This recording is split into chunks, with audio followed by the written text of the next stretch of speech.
ako'y magbabahagi ng kaunting kaalaman kung saan po kukunin ang mga giveaway. Bakit mayroong open tunnel at mayroon din naman pong closed tunnel? Kung kayo po ay makapasok sa entrance, huwag po kayong basta agad tatapak, paring sumabog, at mayroon din tanim po sila dyang booby trap. Kaliwat kanan po yung paglalagay nila na andyan na po yung pinakamaraming gold, mga tinuladang gold. Diyan makikita nyo kung saan nakatapat yung tunnel. Yung giveaway po, yan po ay makikita nyo sa bandang merong pyramid na tinatawag sa isang area. Pumunta ka dito, nandito ka, pinakang labi ng open tunnel. Talikod ka sa tunnel, sipatin mo na agad yan kahit wala kang locator. Sakto yan mga ka-TH, nandyan ang giveaway yan.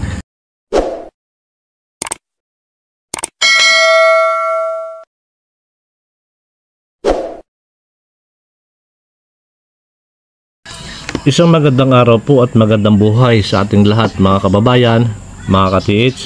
At muli po, ako'y magbabahagi ng kaunting kaalaman tungkol po sa ating mong tunnel na gusto pong malaman ng ating mga ka-TH kung saan po kukunin o makikita ang mga giveaway.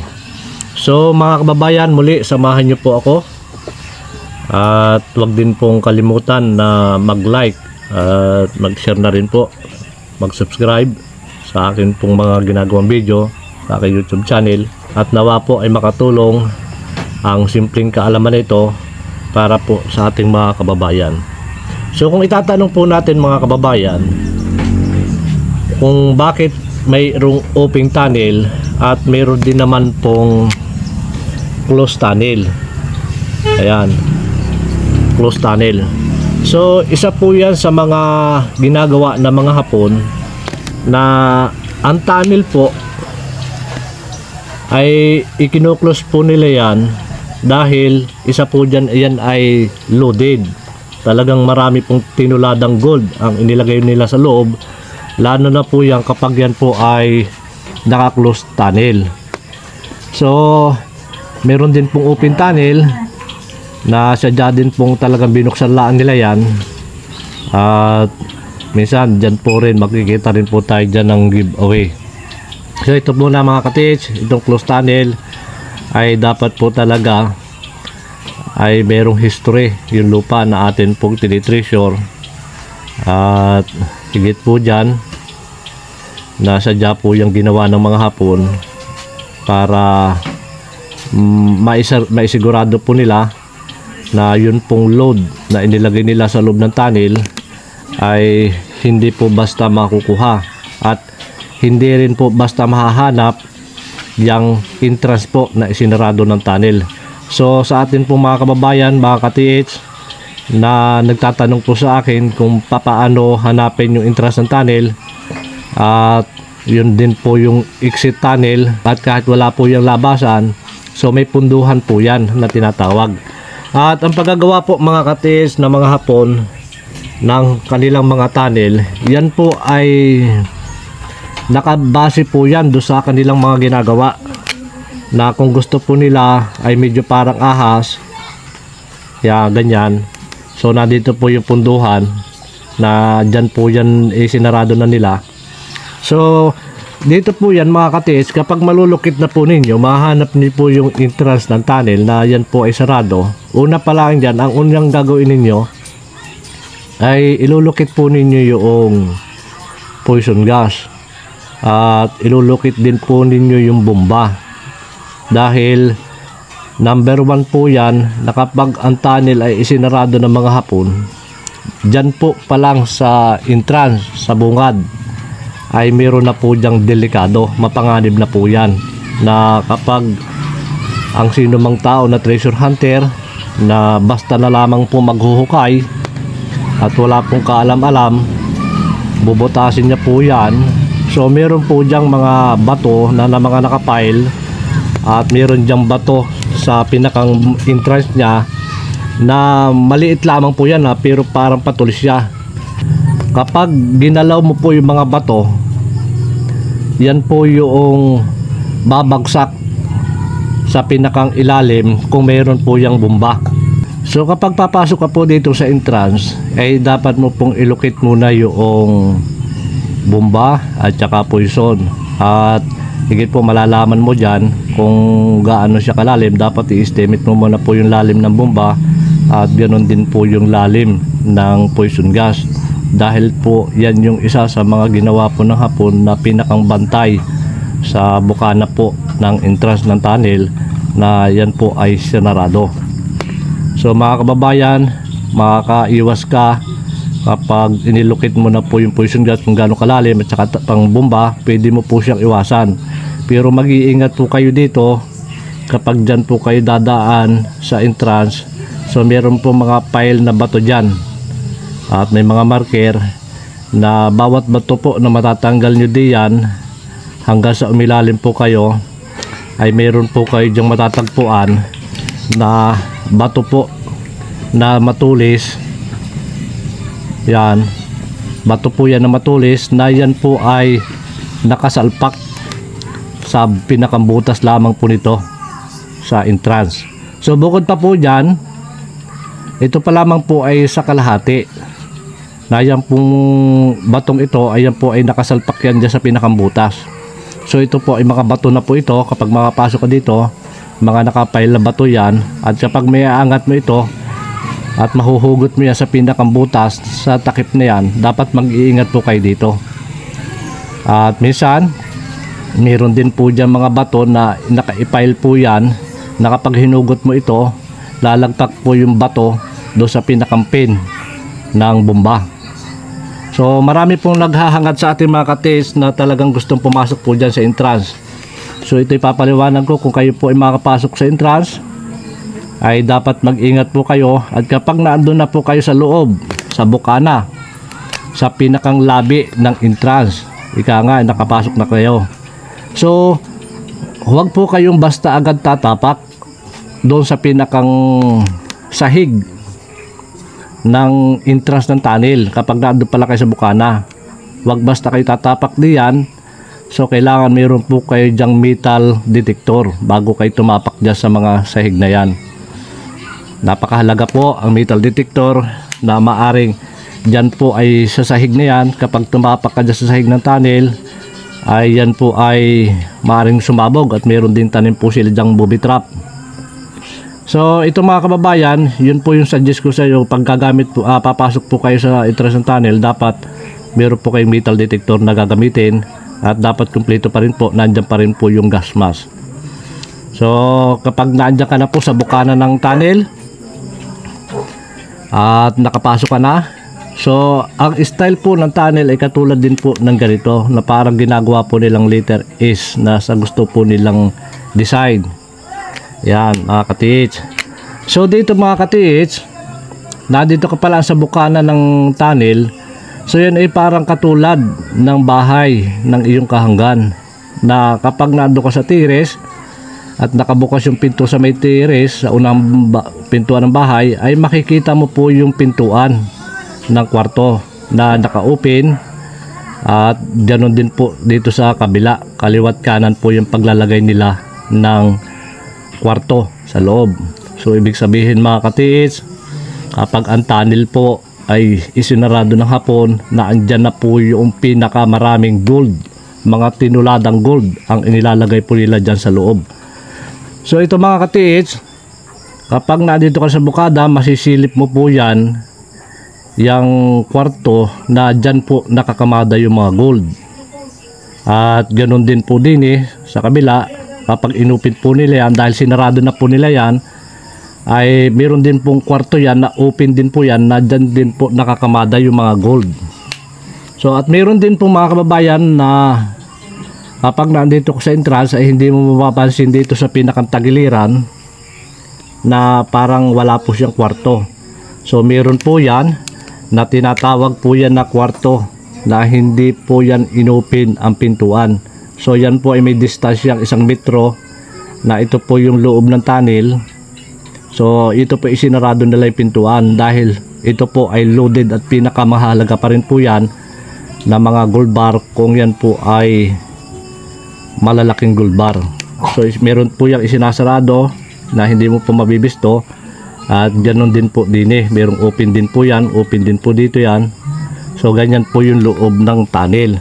At meron din mga katiis na tinatawag na dito sa pinakang dulo ay meron din po yan sa sahig. Yan, o kaya sa sahig at din po sa tagiliran. Ayan, ganyan po yung na-experience ko sa pagpasok sa loob ng tunnel. So mga kababayan, mga katiis, tandaan po natin na kapag ang tunnel po ay sarado, yan po talaga ay loaded. Marami pong tinuladang gold dyan.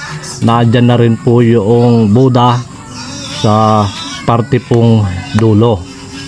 So ito mga kababayan, mga katiis, ito po yung mga tinatawag na closed tunnel na sadya po talagang ginawa ng mga Hapon yan para po ma-secure nila yung paglalagay po nila sa loob. At ganoon na rin po mga katiis, kung nadyan po tayo sa isang area ay mapapansin po natin na bakit 3, 2, 1 ang detection po na tinatawag na entrance. So ganyan mga katiis, muli ko pong ibinabahagi pa rin sa inyo yung paggagawa po ng Hapon ay hindi po pinag-isa yung daanan ng tunnel. So ganito yan mga kababayan, meron din po yung ginawa sila dito na tinatawag na tunnel, entrance tunnel, at putol din po yan.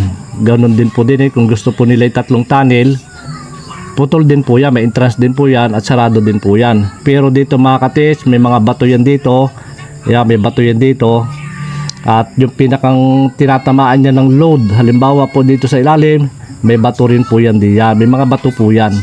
So may bato rin po yan dito sa may pinakang entrance, paligid, may mga bato rin po yan dyan. So ganito mga katiis, ang entrance po na ginagawa ng mga Hapon ay base po sa gusto nila. Kung marami silang gold na ibabaon ay marami din pong tunnel, hindi po iisa yan.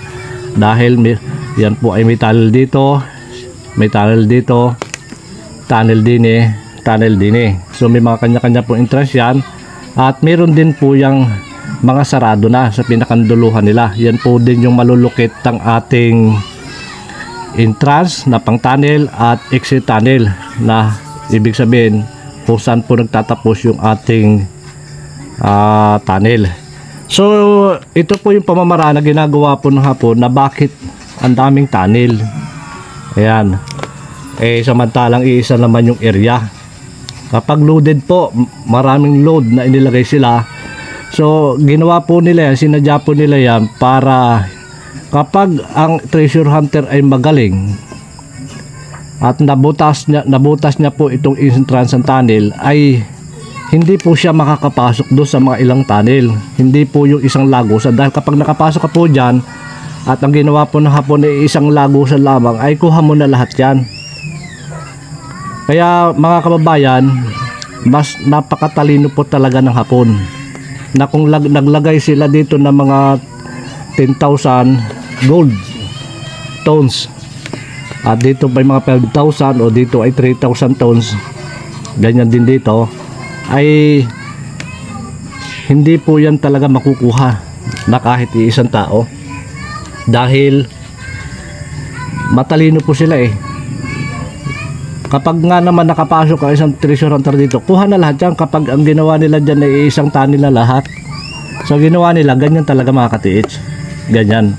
Kahit sa isang area yan, naglagay sila kahit maigsi, kahit layo niyan ay mga pinabalubaluktot na nila parang sawan na 50 meters, pero loaded yan mga katiits ang ganyang tunnel.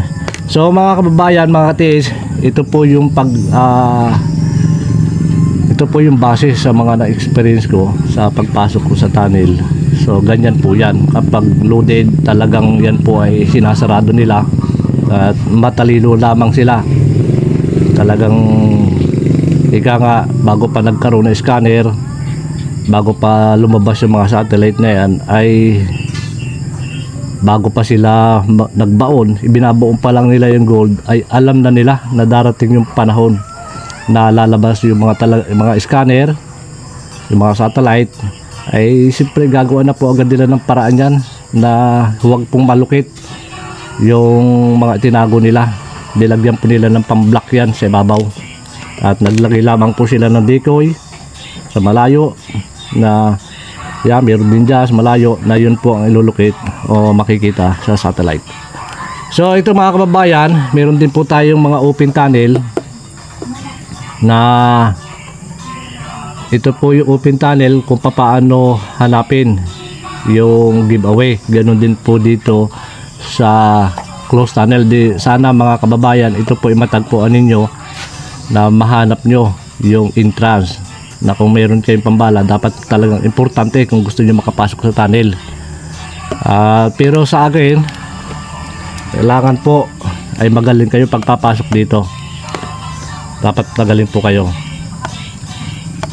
At talagang napakadelikado dito kapag papasok. Pero pag hindi kayo dadaan dito, gamitin nyo yung locator, pambalay tunnel, lalakad kayo ng ganyan, lalakad kayo. Pag ganyan kayo lakad nyo, makikita nyo kung saan nakatapat yung tunnel. At magkakaroon kayo ng ideya kung saan kayo pwedeng dumaan, bumutas, para dito at hindi na kayo dadaan dito sa entrance, dahil napakadelikado dito. Nandiyan mapanganib na yan. Maaaring hindi nyo pa nakikita yung bomba, ay tumabag na yung malalaking batong yan. Talagang napakalalaki yan, nakapiles yan. At maaaring yan ay mag-bar down yan sa ilalim. Malatabunan po tayo dyan. So yung giveaway po nito mga katiis, mga kababayan, ay una, mayroon po akong kumpas na sadya pong ginagamit ko. May mga degrees po yan, alignment, na kung saan po natin makikita yung giveaway nyan. So ito mga kababayan, ito mga katiis yung ginagamit ko sa alignment bearing sa pamamagitan po ng ating yan.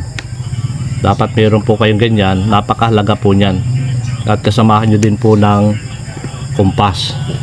So ibig sabihin mga katiits, yung giveaway po ng closed tunnel, yan po ay makikita nyo sa bandang north ang tunnel entrance.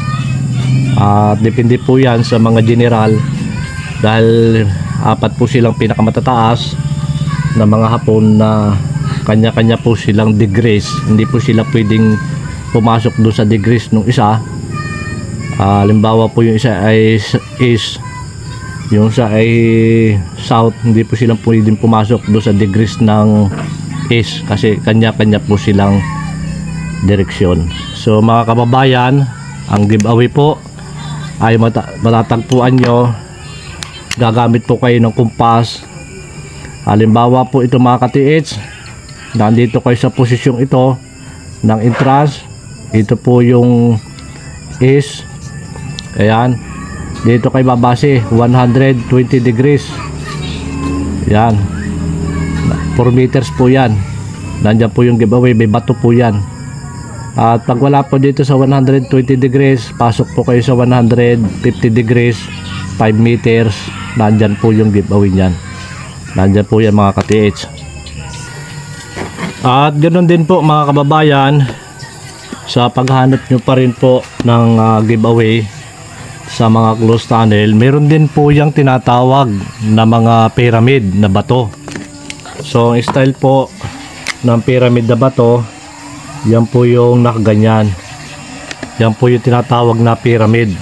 So kapag ang area po natin sa isang site ay mayroong pyramid na tinatawag sa isang area, so ibig sabihin po niyan, meron pong soccer deposit sa paligid. Ayan mga ka-TH, malalaman nyo na po yan kapag meron pong ganyan. Ibig sabihin po niya meron na pong soccer deposit yan. So yan po ay sadyang nilagay ng mga Hapon na bilang palatandaan na ang area po ay mayroong soccer deposit sa pamamagitan po nitong pyramid. So ito mga ka-TH, mga kababayan, ang nilalagay po ng mga Hapon, ang mga ginawa ng Hapon, kaya kung bakit mayroong pyramid. So kapag sila po ay nakabalik, kung makakabalik po sila dito sa Pilipinas o saan man dito, ay ang una po nila kukunin diyan mga ka-TH ay yun pong soccer deposit na nasa bato. Bakit po? Dahil yan yung isa na kapag makukuha po nila yung soccer deposit na nasa bato, yan po yung gagawin nilang puhunan para sa paghuhukay po ng mga malalalim na deposito. Yan po yung unang kinukuha nila. Pero subalit mga kababayan ay medyo mayroon mga sucker deposit, ilan na lamang yung mga sucker deposit, dahil noong mga panahong yon, nung natalo na po ang mga Hapon, ay mayroon pong mga nauna na nagbalikan po dito na kumuha po, yung mga Indiano, sila po yung kumuha ng mga sucker deposit. Yan po ay nakaplano na sa kanila yan. Ang una po nilang kinuha ay yun pong sucker deposit na napakadaling kunin, na yan po ay nasa isang bato lamang. Yan, nasa isang bato. Meron po yan ay lubog ang kalahati sa lupa. Yan po ay binutas nila yung bato na kasi laki ng bola, tapos binutas nila ng paloob ng mga 1 pie at 1 pie at kalahati, at inilagay na po nila yung mga gold na maliliit, quintas, diamond, black diamond, yan, platinum, nandyan po yan sa loob niyan. At yan po ay isinarado nila uli kung ano po yung hugis ng bato, kulay, tinakpan po nila yan na hindi halata. So sa pamamagitan po mga ka-TH, mga kababayan, kung paano po malulukit natin yung sucker deposit na yan ay sa pamamagitan pa rin po ng bambala para sa sucker deposit, na yan po ay ginagawa ng mga ka-TH natin na gamit po locator, at tinapatan po nila yung bato, ay umiikot na po yung locator nila. So ibig sabihin mayroon daw laman yung bato, nung binasag ay wala naman. So siguro maaring yung gamit ay kulang lang dun sa mga pandikoy, mga minerals, at baka yan po ay nadidikoy lamang. So kahit kaninong locator po mga kababayan, kahit man yung sa akin, ay hindi po malulukit ang sucker deposit kung hindi mo lalagyan ng pambala ng pang sucker deposit. Yan, napakahalaga po yan, na kailangan pag maglulukit ka po ng sucker deposit, dapat may bala ka pong pang sucker deposit. Tungkol lamang po ilalagay mo sa locator, ay malabo pong malukit natin ang sucker deposit. So ito po mga kababayan, mga ka-TH, sana makatulong po itong kaunting video ito, kaunting kalaman na akin pong ibinabahagi sa ating pong mga kababayan, sa ating pong mga ka-TH. Sa pamamagitan po ng video ito, pwede nyo pong i-apply, pwede nyo subukan, at wala nang pong mawawala. So ito po ay base na rin po doon sa aking mga experience. So dito naman po tayo sa entrance ng tunnel. Ito po yung open tunnel na tinatawag. So bundok po yan, at open tunnel lang po yan. So bihira po na maglagay sila sa loob kapag yan ay open tunnel, napakabihira po nyan. At siyempre yan po ay talagang nakaplano yung paglalagay po dyan, na hindi basta makikita. So yung giveaway po nito mga kababayan, mga ka-TH, kapag meron po kayong open tunnel, at yung tunnel po natin ay sadya po talagang ginawa ng Hapon, at hindi po yung ginawa-gawa lang na may nahukay tapos ginawa ng tunnel-tunnelan. So hindi po yun, dapat pa rin po yung tunnel ay mayroong history, daanan man ng Hapon o malapit sa pinagkampuan ng Hapon, ay dapat talaga po may history. Yung paghanap po ng giveaway sa open tunnel, so ganito po ang inyong gagawin diyan kapag open tunnel. Una po niyan mga ka-TH, mga kababayan, huwag ka munang gagamit dyan ng locator. Kailangan una mong gagawin dyan, kapag nakita mo na po yung tunnel, open tunnel na yan, ay pumunta ka dito, nandito ka, dito ko agad pumunta sa pinakang labi ng open tunnel. So nandiyan ka sa nandiyan ka sa labi ng open tunnel. So tingnan mo yung mga bato dito, yung mga arrow, may mga bato yan, may mga bato yan. Siyempre tunnel yan, may mga bato yan. Tingnan mo yung mga pointer, ayan.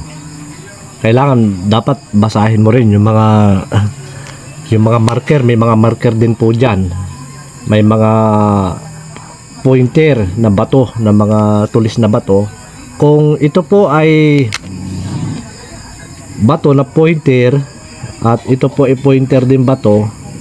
So ibig sabihin yan mga katiis, at meron din pong pointer dito sa taas na bato na pababa. So basihan mo rin po yung mga pointer na bato dito kung yan po ay nagtuturo doon. Yan ay maaring ang load po, ang giveaway ay naandito po yan sa gitnaan ng labi ng entrance ng tunnel. So kapag wala po dyan, nandito po sa gilid, tingnan mo rin po dyan, basihan nyo po yung mga marker diyan, ang mga pointer.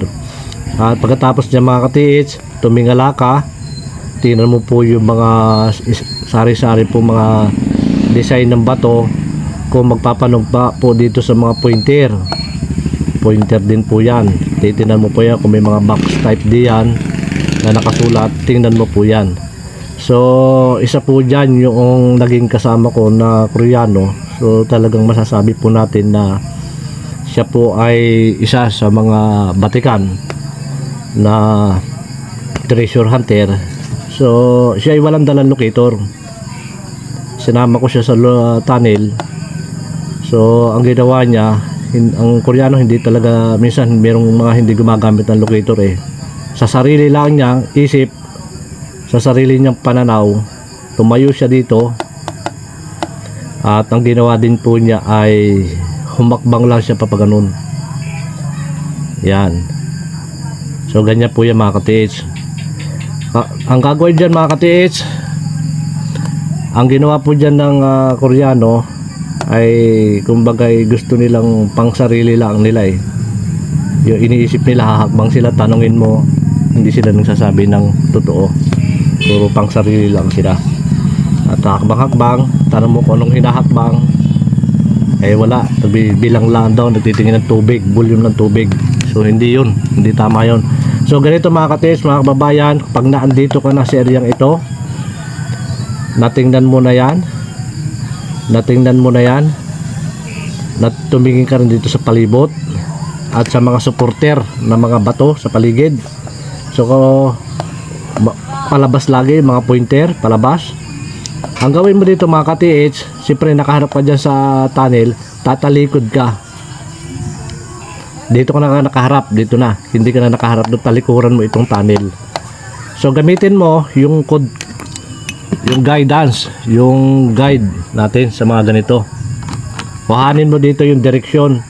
Talagi magpapanugma yan mga katiits. Direksyon ng southeast. Ayan, southeast. Kukuhanin mo diyan.